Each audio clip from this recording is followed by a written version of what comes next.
Bonjour et bienvenue à tous dans ce nouveau podcast. Dans le meilleur des mondes, nous ne pouvons imaginer qu'un petit ami puisse tuer sa jeune et jolie amoureuse. Néanmoins, dans l'histoire que nous allons évoquer, aujourd'hui, 3 jours après la Saint-Valentin, l'amour a été fatal pour une pauvre fille d'à peine 18 ans.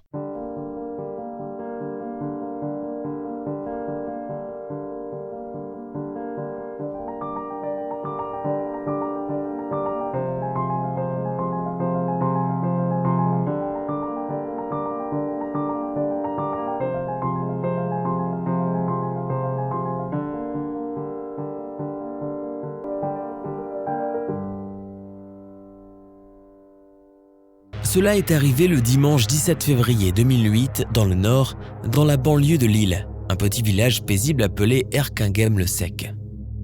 Il est 8h45 du matin. Près du canal de la Deule, un homme promenant tranquillement son chien découvre le corps sans vie d'une jeune fille. Elle est à moitié immergée dans la rivière de Lambersart. C'est certain, un crime a été commis. La police alertée, une équipe judiciaire est envoyée sur place. On constate que la victime est morte depuis quelques heures déjà. Elle a le visage défoncé, les dents cassées et le crâne fracassé. Elle a reçu plusieurs coups très violents. Une traînée de sang montre qu'elle a été tirée jusqu'au bord de la rivière. Peut-être que le meurtrier voulait la jeter dans l'eau, mais qu'il a été interrompu dans son action. L'autopsie révélera que la jeune fille a été étranglée puis battue. Elle a succombé à un déferlement de coups très violents portés au visage à l'aide d'un objet contondant. C'est un acharnement affreux. Elle n'a subi aucune agression sexuelle, ses vêtements ne sont pas déchirés. Qu'est-ce qui a bien pu arriver à cette pauvre fille ?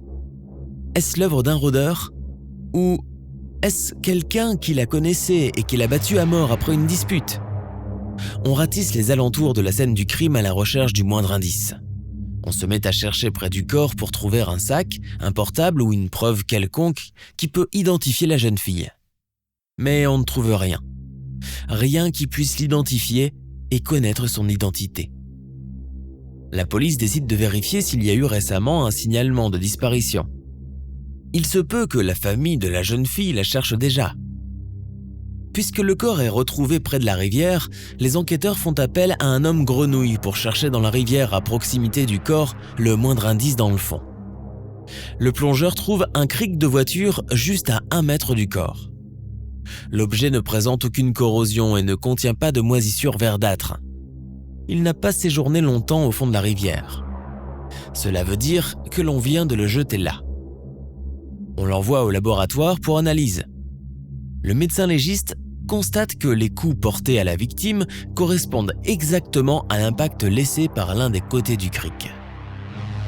Cet outil provient d'une voiture de marque Renault de modèle Twingo. Le médecin est formel, c'est l'arme du crime. L'examen minutieux de chaque partie du corps de la victime va révéler que sur le dos de la main de la jeune fille, il y a un tampon du Flibustier, une discothèque en vue de Lille fréquentée par les jeunes. Donc la jeune fille y a passé la soirée précédente. La police va faire des recherches sur les caméras du Flibustier. La victime apparaît sur les images de la caméra jusqu'à 3h du matin. On interroge les serveurs, les portiers, les habitués de la boîte de nuit pour essayer d'identifier la jeune fille. Mais personne ne la reconnaît. La PJ de Lille, n'ayant plus le choix, lance un appel à témoins dans les journaux télévisés. Très vite, la famille de Clélia Medina, une jeune fille de 18 ans, réagit. Clélia a disparu depuis 36 heures. Elle ne répond pas au téléphone. Ses cousines et sa mère s'inquiètent. En écoutant l'appel à témoins sur les infos, elle panique. Madame Carole Salomé se rend immédiatement à la police de Lille. Elle reconnaît les vêtements de sa fille. On l'informe que sa fille a été sauvagement assassinée. Elle est sous le choc. La maman ne comprend pas qui pourrait bien vouloir du mal à sa fille. Clélia était une jeune fille sans histoire, elle faisait des études de comptabilité. C'était une jeune fille joyeuse, heureuse et aimée par toute sa famille et ses amis. La maman raconte que c'est elle qui a mené Clélia jusqu'à la boîte de nuit ce soir-là. La jeune fille avait rendez-vous avec ses amis. En interrogeant les dites amies, la police apprend qu'aux environs de 3h du matin, Clélia a quitté le Flibustier en compagnie de son amie Justine. Son petit copain, Julien Sailly, était venu les chercher en voiture. Une dispute éclate entre le couple. Une autre jeune fille, Priscilla, ayant aperçu Clélia, qui montait dans la voiture de Julien, lui envoie par jalousie un SMS lui révélant sa liaison avec le jeune homme de 19 ans. Clélia est furieuse et se met à crier sur Julien. Justine, assise derrière dans la voiture, va assister impuissante à la querelle entre les deux amoureux. Ils se crient et se tapent dessus violemment.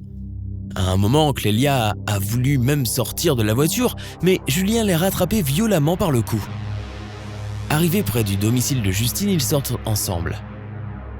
Justine propose à Clélia de rester dormir chez elle, mais cette dernière refuse. Elle remonte dans la voiture avec Julien et se font signe d'au revoir avec la main. Elle ne l'a plus jamais revu. Que s'est-il passé après ? La querelle entre Julien et Clélia aurait-elle dégénéré ? Les enquêteurs de la police judiciaire vont chercher Julien Sailly, le petit ami de Clélia. Quand on le questionne, il dit qu'il a simplement raccompagné les deux jeunes filles, chacune devant chez elle, puis il est rentré dormir. Mais il est la dernière personne à avoir vu Clélia. Il devient rapidement suspect aux yeux des enquêteurs, car son attitude est étrange. Quand on lui annonce le décès de Clélia, il ne montre aucune émotion. Il est totalement froid, bizarre. Ce n'est pas l'attitude d'une personne qui aime ou qui a aimé. Mis en garde à vue, on l'interroge, mais il nie avec véhémence. Il n'a aucun lien avec le meurtre. On découvre que le jeune homme a une Twingo. On court la fouiller, on soulève le tapis du coffre, le boîtier du cric est vide. De plus, la voiture a été récemment nettoyée, comme pour éliminer des traces. Cela commence à devenir de plus en plus accablant. Julien ne réagit pas aux questions qui fusent. Pour lui, il a acheté la voiture d'occasion et elle ne contenait pas de cric. Les policiers n'ont aucun indice matériel contre Julien et puis, le jeune homme n'a pas le profil d'un tueur. Il est décrit comme gentil et serviable par tous les amis en commun. Mais les enquêteurs soupçonnent qu'il leur cache quelque chose. Julien est donc mis en examen pour meurtre et incarcéré. 2 jours après le drame, une dame signale à la police qu'elle a trouvé une serviette tachée de sang à environ 400 mètres de la scène de crime. On récupère la serviette trouvée et on l'envoie au laboratoire de police scientifique pour analyse. L'ADN trouvé sur la serviette est rentré dans la base du fichier national des empreintes génétiques. Il correspond à un certain Rachid, un multirécidiviste de 23 ans. Il a plusieurs condamnations à son actif pour escroquerie, vol avec effraction et même agression sexuelle sur mineurs. Les policiers convoquent ce nouveau suspect et l'interrogent sur la serviette. Il dit qu'il a eu une panne de moto à cet endroit-là et qu'en essayant de la réparer, il s'est blessé et s'est essuyé avec la serviette qu'il a oubliée sur place. Au sujet de Clélia, il dit qu'il la connaît, car il l'a déjà croisée à plusieurs reprises au flibustier à Lille. On l'interroge sur son emploi du temps. Rachid a un alibi incontestable. Ce jour-là, il était en Algérie. Fausse piste. Les avocats de Julien Sailly pointent les carences de l'enquête. Après 1 an d'incarcération, ils arrivent à le faire sortir. Il va attendre le procès en liberté.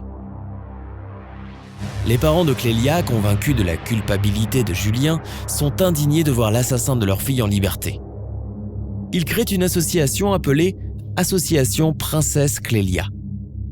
Des lâchers de ballons, des marches et des kermesses sont organisés dans le but de ramasser des fonds en vue de défendre les intérêts de leur fille pendant le procès en devenir. Cela suscite l'intérêt des médias qui remettent à la une l'affaire. Les enquêteurs sont sous pression.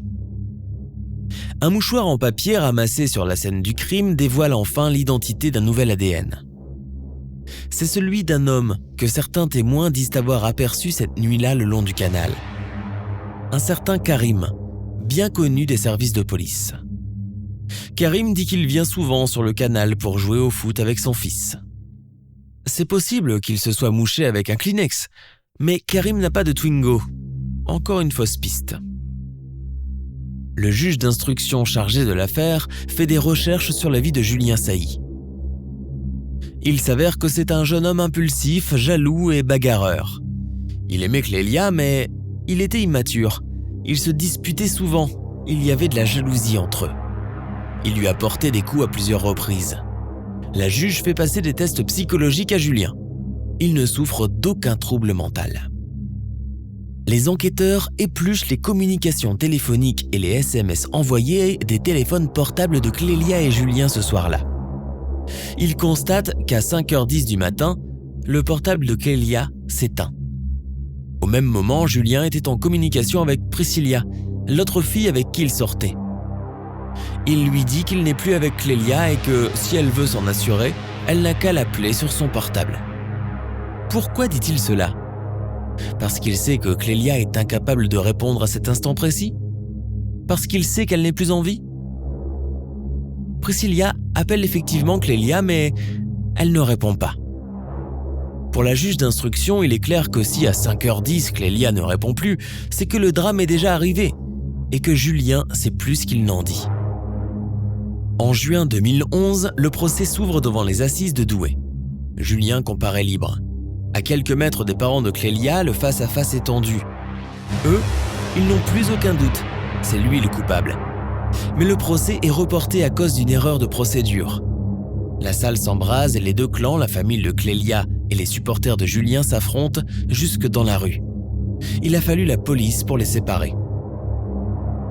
Un an plus tard, en mai 2012, Julien se retrouve devant la cour d'assises du Nord. Il est mis cette fois-ci dans le box des accusés, séparé de l'audience par une baie vitrée. Furieux de se retrouver là, il ne décolère pas.